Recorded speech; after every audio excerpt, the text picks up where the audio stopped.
Hey everybody, welcome back to BK's Boats. Today we're talking more Fables. This is Arabian Nights and Days, Volume 7 of Fables.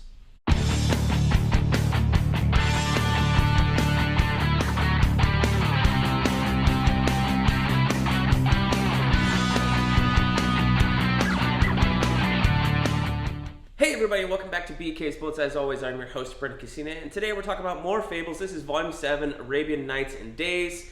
So this is the next volume in our Fables reread or read-through in honor of the 20th anniversary of Fables, which was 2002. It is 2022, and we have a new volume coming very soon. So we're kind of racing towards that. We'll see.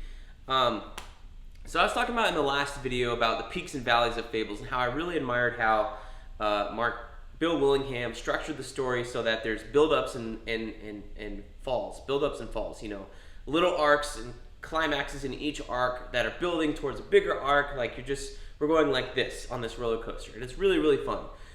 This is one that I really enjoyed. Doesn't really have to do with the adversary at all, like we had in the last one with Homelands. This brings us back to Fabletown, and it feels like, and I know this isn't the case because they come back later on, but it feels like at this time maybe Bill Willingham was trying to not have Snow White and Bigby be the main characters of the series. I feel like that they come back.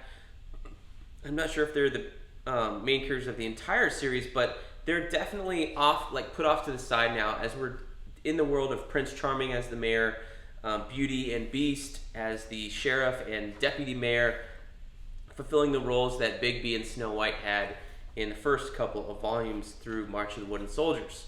So we got Boy Blue down here in the dungeon. He's doing his thing, and Mark Buckingham is doing the first 4 or 5 issues here, doing the wonderful, wonderful stylings that I love of letting you know at the top of the page who we're reading about, and then filling in the side backgrounds with these wonderful side panels. There's kind of intricate borders that he apparently loves to do, and I love to look at them. Even if they're the same on every scene, at least it is a setting of the scene, and I do appreciate that. So what happens in this book? Well, you have the Arabian fables, people like an emissary like Sinbad coming over from their fable world into our Mundi world. And they come over through a gate in Baghdad, and they make their way to New York City, and there's a big culture clash. Like, not only do they speak different languages, the one person who speaks their language isn't available. They're getting mad because they're sitting in a limousine and no one's come outside to greet them. When they do come out, we find out they have slaves. The harem is there, Sinbad's harem. And our fable people are freaking out, being like, we don't have slaves here. There's no slaves here. We have to tell them that they have to free their slaves. And all it is like a big pie-on-the-face moment for Prince Charming, who realizes in this volume that being mayor is more than he ever realized. It's more hard to be mayor than he ever thought. He thought King Cole just sat on his ass and just did nothing the entire time. And where now, since he's the guy running the show, he realizes how much work it is to be mayor, and how much he really does not probably want this job, right? He thought he was going to fleece Fabletown for their money and just sit up and be the fat cakes on top of the building, and realizes man, this job really sucks. So if there's another election, I'm willing to bet Prince Charming steps down and does not want to be mayor anymore. So that's really interesting. So the main thrust of this is the Arabian fables coming over and us figuring out they brought a jinn, whatever, however you want to call it. If you played Golden Sun on Game Boy Advance, you know what I'm talking about. Those are the little creatures you had, right? But in this book, it's basically the form, or the real version of a genie. So we're talking about a genie. So they bring over a genie. Yes, he's also blue. He's not quite as fun as the animated one.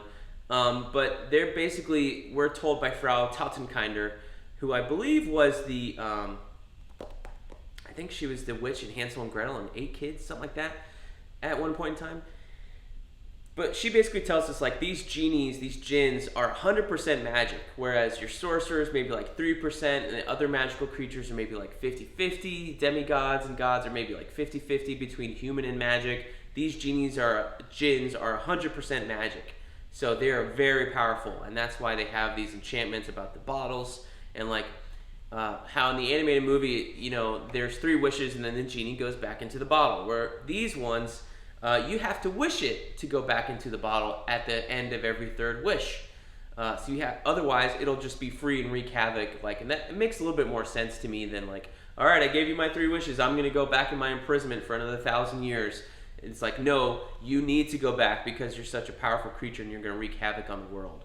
That's an interesting concept to wrap your head around. It gives this genie, this djinn, a real threat to not just Fabletown but the world. But the way they could do away with it, I was kind of they're kind of building up to this big confrontation, this big magical battle, and in typical Fables fashion, there's a smarter way to do it that leaves you going, that's cool, I kind of like that, and then at the same time, you're kind of man, I wish I would have seen the big battle. I don't know. But the way they kind of do away with the djinn is I thought was smart. I liked it, but thinking about it now, I'm well, I could have done with a little bit more clash because it was so sudden. Because they take the Arabian Fables and imprison them, and they're your genie is loose, and you're in prison because you loosed your genie, and then you find out that maybe they didn't need to be in prison the entire time anyway. So that was a little subversive. But I would say going into this, reading it, just recall this is 2005, 2006 when this came out.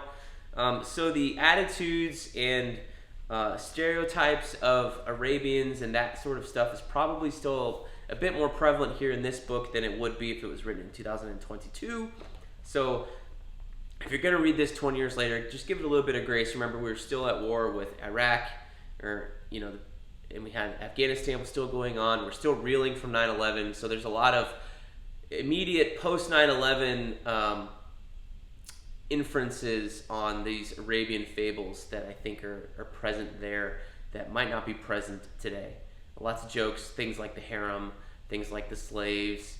But I will say that the one thing I did appreciate about this is the way that they use the language.